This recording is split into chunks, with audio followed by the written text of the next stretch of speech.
Hi there, and welcome back to part 2 of this video where we're doing topics 9 and 19.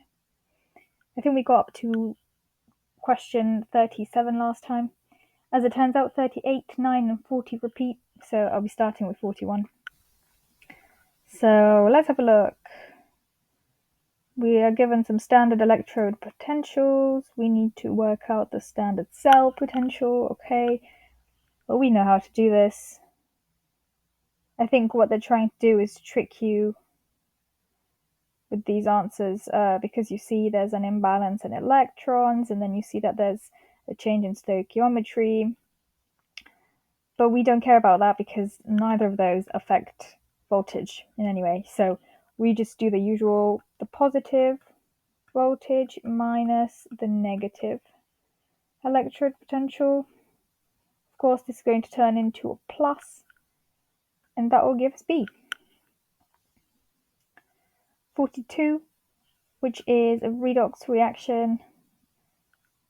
What we know from part 1 is anything with an element or a diatomic molecule will be a redox reaction. So that's C because of this hydrogen here.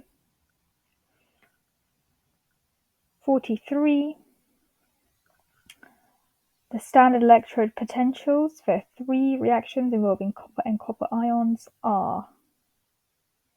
Which statement is correct? Okay. So what we know is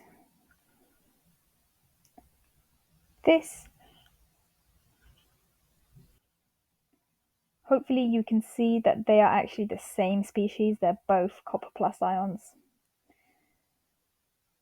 So what that allows us to do is eliminate A and B. Copper 2 plus ions are not a better oxidizing agent than the copper plus ion. The copper metal here, again, is not a better reducing agent than the copper plus ion. Now the answer is C. And from what I understand, it's to do with disproportionation, which is when a substance undergoes reduction and oxidation simultaneously, which means that this copper, so again that's to do with ion, can spontaneously form copper metal and copper 2 plus ions in solution.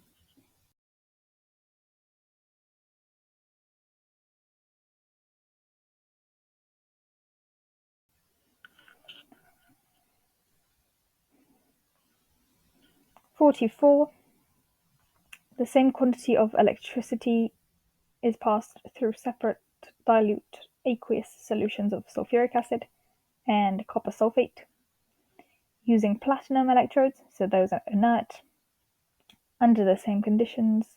Which statement is correct?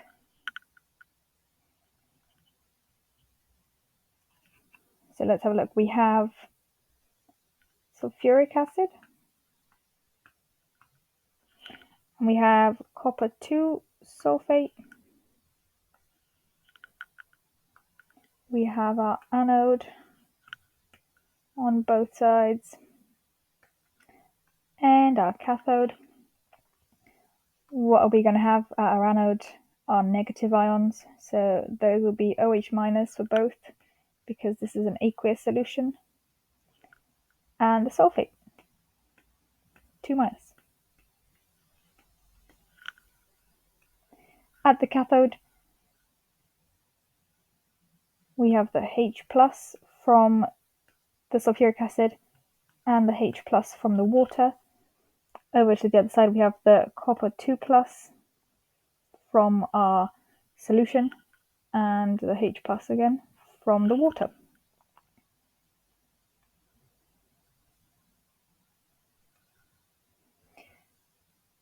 We know that at the anode, we're picking the hydroxyls on both sides because the salt is never oxidized, it's too stable.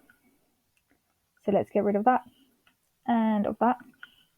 Then at the cathode, well, on the sulfuric acid side, obviously it's going to be the hydrogen ion. On the copper sulfate side, it will be the copper because it's the less reactive of the two. So now let's have a look. We have A, which says the same volume of oxygen is obtained in both cases.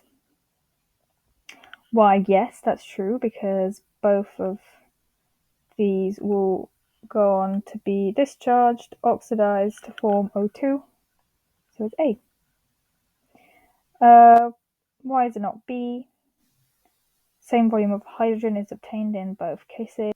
Why, no, because we don't have any hydrogen here being discharged and reduced. It's the copper.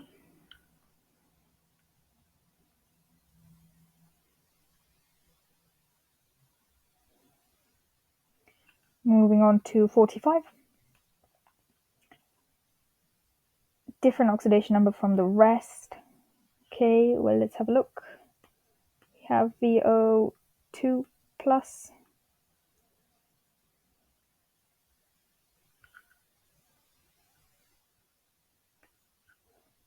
The O is minus 2 times 2 is minus 4, which means this must be plus 5, because we're trying to get to the plus 1 charge.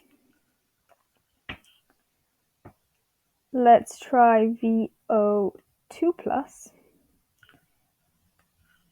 The O is minus 2, the V will be plus 4. Okay, so already we're seeing a difference. Now let's do VO3 minus. Well, this will be minus 2 times 3, so that's minus 6, and that will be plus 5. Aha, okay, so clearly this is the outlier, which means the answer is D. Which statement is correct for the following reaction? Well, we see we're going from O3 to O2. That means that species undergoes reduction, which means it's the opposite, so the oxidizing agent. That rules out B. C and D, they don't follow the theory of the opposites, so they can't be correct. The answer is A. Which statement about an electrolytic cell is correct? Chemical energy is converted to electrical energy. No, that's a voltaic or galvanic cell. For an electrolytic cell, it's actually the other way around, because we're putting in energy and disrupting the flow, disrupting the cell.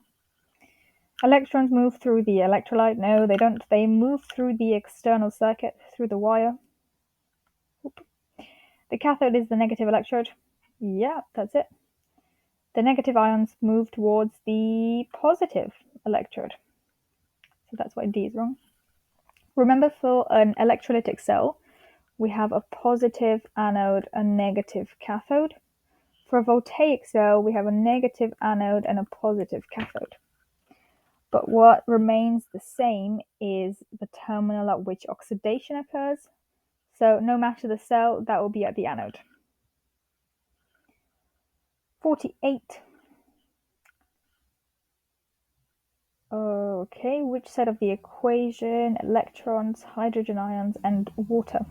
So looking at what we're given, we can see that there's oxygen on this side. So how do we add it on the other side? By adding water. But now we have the issue of the hydrogens here, no hydrogens on the other side. So we must be doing that to balance it out. Now we have we have 4 oxygens on the reactant side, so we need 4 here. That means we'll need 8 hydrogens to balance that. The manganese is all right already. So now let's see the charges. We have 8 pluses on the reactants, minus 1, well, that would be plus 7. On the other side, we have 2 plus, and water is neutral, so that's it. Plus 2, which means the electrons need to be added on the reactant side. So it'll either be A or B. it will be A. 48A. What are the correct names for these two substances? We're using oxidation numbers. Okay.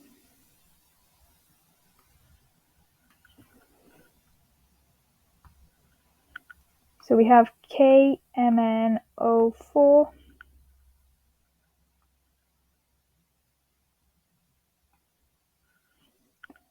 O will be minus 2 times 4 minus 8. K, group 1, so it'll be plus 1. Manganese must be plus 7. So that would be potassium manganate 7. There we go. Let's just check the other substance. K2Cr2O7. Well, that'll be minus 2 times 7 minus 14 plus 2 plus 6. Yeah, that's it. So 49D. At which electrodes does oxidation occur in a voltaic and in an electrolytic cell?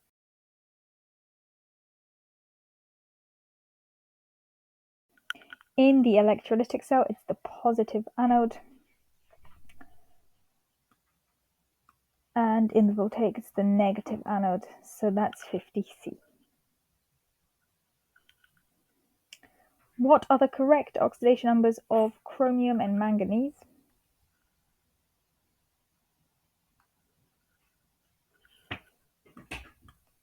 It feels like they're using these a lot, just variations of them.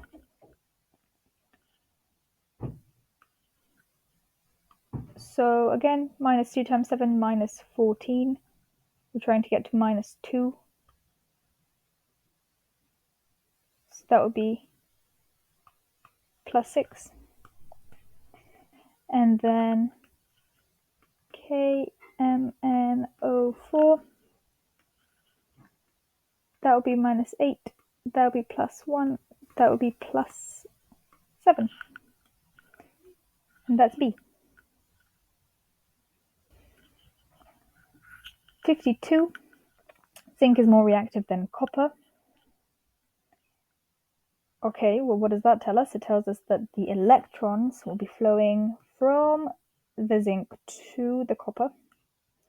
So they'll be going that way, which means in the salt bridge, they'll be going the opposite way to complete the circuit. Right, which species is reduced and in which directions do the negative ions flow? Well, we've already solved the negative ions bit. They will flow from the copper rod, from the copper half cell to the zinc half cell. So either A or C. And which species is reduced? Well, if electrons are flowing from the zinc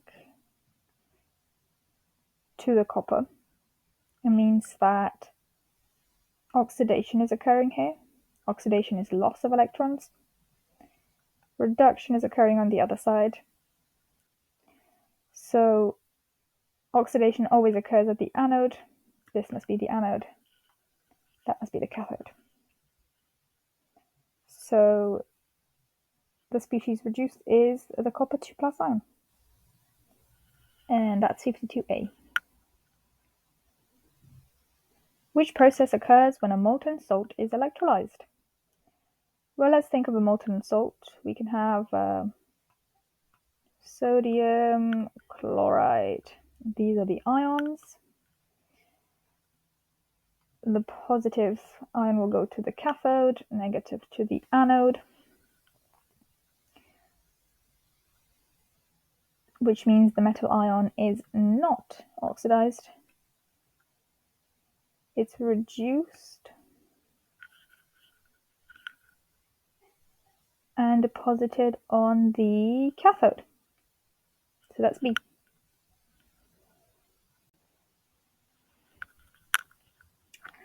Question 54. Which species are produced at each electrode during the electrolysis of molten lead to bromide? So we're going to have the positive ion and the negative ion. Positive going to go to the negative terminal, which is the cathode. So the bromide ion is going to go to the anode. Now what's going to happen to this lead 2 plus ion? It's going to go to the cathode, it will get reduced, and it will end up as a lead atom. Same with the bromine, it's going to go to the anode, get oxidized, and turn into the diatomic molecule that we know as bromine. And that leaves us with D. 55. Consider the following standard electrode potentials. Which species will produce hydrogen plus 2 hydrogen gas under standard conditions? Well, what we're looking for here is a strong reducing agent. And as we know, the more negative an electrode potential is, the more reducing of an agent that substance is. So the species that will carry out that reduction is C. Now you may wonder, why is it C and not B? Because what happens to B is it goes from an oxidation state of 2 plus to 0, and that's reduction. And we've just said that we're looking for the strongest reducing agent, but it itself is oxidized. Question 56.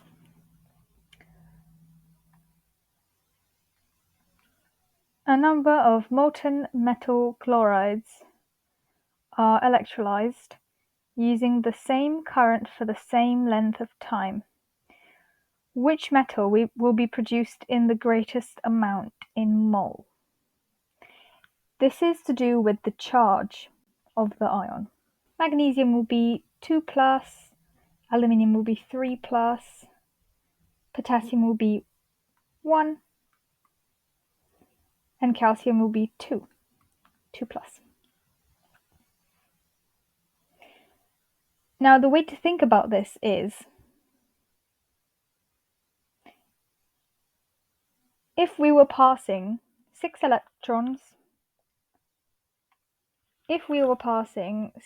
electrons through this circuit, how many atoms of all of these, or of each of them, would we get out?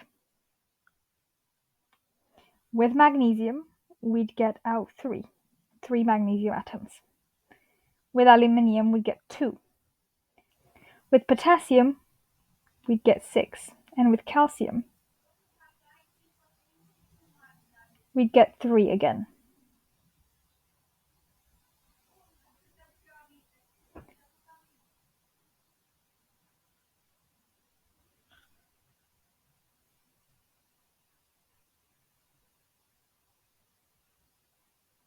Now, why is that?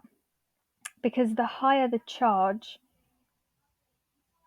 the more electrons it's going to take for the reduction to occur. So we want the lowest charge possible in order to produce the greatest amount of moles. So that leaves us with 56C. 57.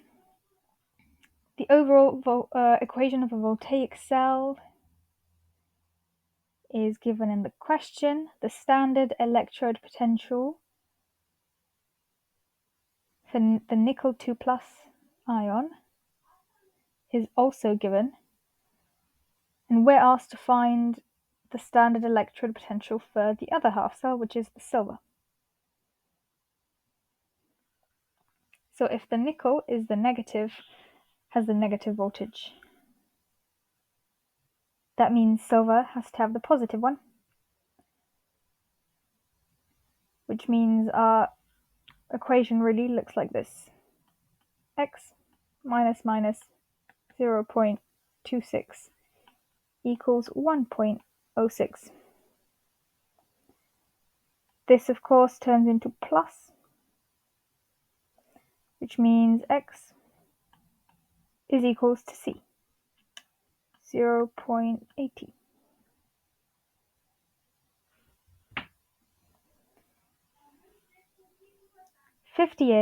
Which species are the oxidizing and reducing agents in the following reaction?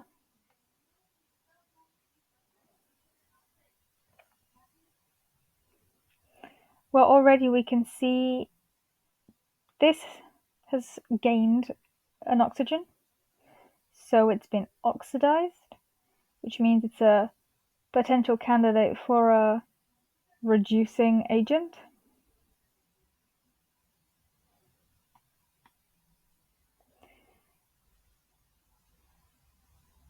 So then let's have a look at PbO2 and PbOH2.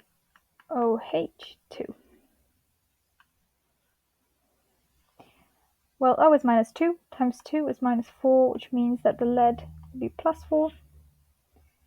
And OH is minus 1 times 2, minus 2, which means that's plus 2. So the lead has been reduced, which means it's an oxidizing agent. And that leaves us with D. Which components are used to make the standard hydrogen electrode?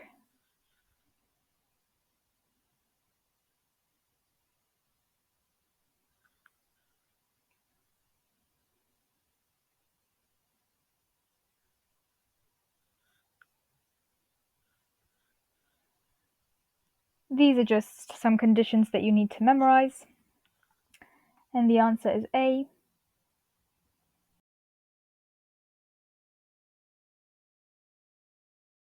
Number 60. What is the cell potential in voltage of the reaction below?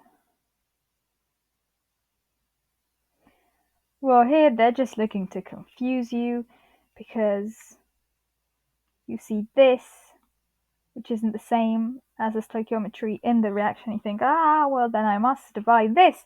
But no. Stoichiometry doesn't affect electrode potentials.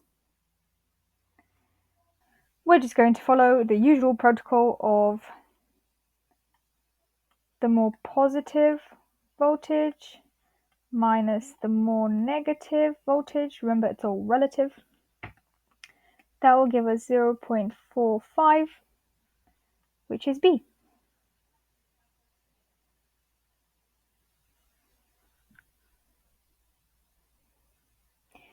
What is the name of... So this type of question relies on you knowing about the polyatomic ions. This phosphate has a charge of -3, so that's an overall charge of -6. That divided by the number of cobalts that we have gives us charge of the cobalt, which is 2. So that leaves us with 61B. Consider the following reaction. Which statement is correct? Okay, well, right off the bat, we know that an oxidizing agent doesn't undergo oxidation. So A will be wrong. Nitric acid is the reducing agent because the oxidation number of nitrogen changes from... Okay, well, that is also wrong. Why? Because the reducing agent is itself oxidized, which means the oxidation number should be increasing, but in this case it's decreasing. So that's wrong. Tin is the oxidizing agent because it undergoes reduction. Well, I don't know, does it? Let's see. No, it doesn't. It undergoes oxidation.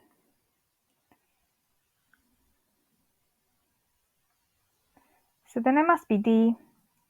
Tin is the reducing agent because the oxidation number of tin changes from 0 to +4. Well, why, it does indeed. Here it's 0, and there we have SnO2.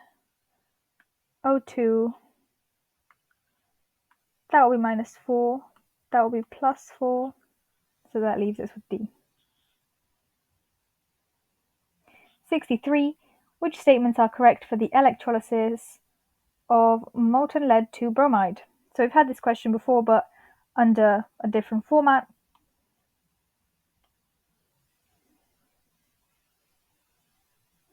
So let's see. First one, lead 2+ is reduced at the negative electrode, the cathode. Yes, it is. Br- is oxidized at the positive electrode. Yes, it is. Bubbles of a brown gas are observed at the negative electrode. Nope, I don't believe so. So that will be A. 64. Which statement is correct about a reducing agent? Well, you must have this in the bag by now. A reducing agent is oxidized. Oxidation is the loss of electrons. So that would be C. 65. What is the correct increasing order of reactivity of the metals XYZ based on the following information? So in the first reaction, we have Y replacing X. So Y must be more reactive than X. Then we have Z and X, and we see that X is more reactive than Z, because again it replaces it. Sorry, that's Z. And then X with Y yields no reaction, so that means our answer will be A. 66 will be D. 66. Describing a reducing agent, it's itself oxidized. Oxidation is a loss of electrons, so that will be D. Which is the oxidizing agent in the following reaction? The oxidizing agent is itself reduced. Can we see anything outright that's getting reduced? Well, this will be 0. Let's have a look at what it is in this scenario. IO3 minus. This would be -2 times 3, which is -6. And this would be +5. So it's gone from +5 to 0. That's a great reduction right there. That leaves us with 67B.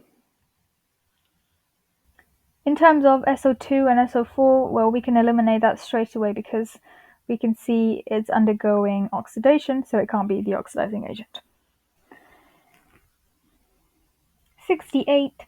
The overall reaction in the voltaic cell below is nickel being oxidized to nickel +2 and lead being reduced, the lead ion being reduced to lead atom. So if nickel is undergoing oxidation and lead reduction, it means that this must be the anode, this must be the cathode. It's a voltaic cell, so it'll be a negative anode and a positive cathode. So let's see, nickel is at the positive electrode, the cathode. No, it's not. Nickel is at the negative, nickel is the negative electrode, the anode, and is being reduced. No. Nickel is the positive electrode again. No. Nickel is a negative electrode and is getting oxidized. Yes. So that was 68, 68D. 69. In the electrolytic cell shown, at which electrode will chlorine form, and what is the process taking place there? So we have zinc chloride, zinc 2+, and the chloride ion. The chloride ion, the negative ion, will go to the anode. But how do we know whether it's P or Q? Well, we need to look at the diagram a bit more closely, and we can see that this here is a plus, which means it must go to Q. So that's D.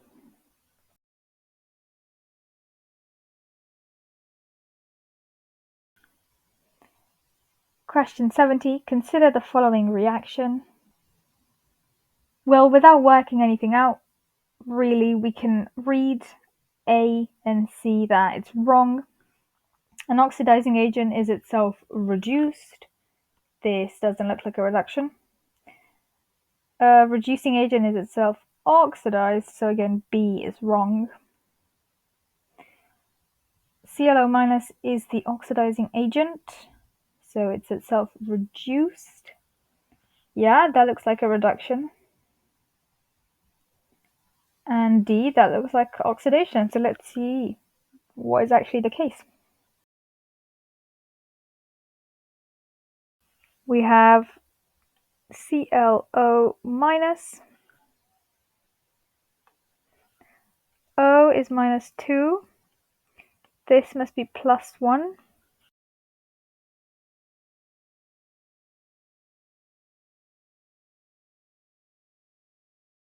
It's going to an element that's 0. So chlorine changes from plus 1 to 0. C is the correct answer.